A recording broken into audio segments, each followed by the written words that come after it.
நீ வறுமையை எதிர்த்து பேசாத, நீ வேலையில்லா திண்டாட்டத்தை பத்தி பேசாத, விலைவாசி உயர்வை பத்தி பேசாத, நமக்கு காலநிலை மாறுபாட்டை பத்தி பேசாத, உனக்கு பக்கத்துல இருக்கக்கூடிய இஸ்லாமியன் உன்னுடைய சொத்தை வாங்காம பாத்துக்கோ, அவன் லவ் ஜிகாத் வந்துருவாங்க, அவங்க லேண்ட் ஜிகாத் வந்துருவாங்க, ப்ராப்பர்ட்டி ஜிகாத் வந்துருவாங்க என்று இஸ்லாமியர்களுக்கு எதிராக, சிறுபான்மையினருக்கு எதிராக தாக்குதல் நடத்தக்கூடிய ஒரு கலவர கும்பலாகத்தான் தங்களுடைய கட்சியினுடைய ஊழியர்களை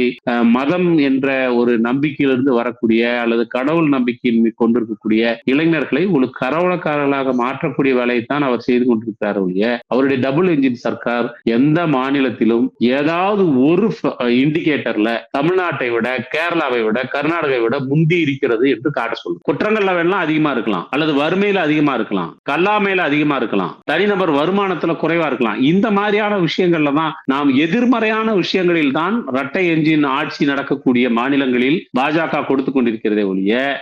எந்த ஒரு இண்டிகேட்டரிலும் பாராட்டத்தக்க, வரவேற்கத்தக்க எந்த ஒரு குறியீட்டிலும் தமிழ்நாட்டை விடவோ கேரளாவை விடவோ முந்தி சென்றிருக்கிறது என்று எதை காட்ட முடியும்? அவர் 3 முறை முதல்வராக இருந்த குஜராத் உட்பட எதை காட்ட முடியும் சொல்லுங்க.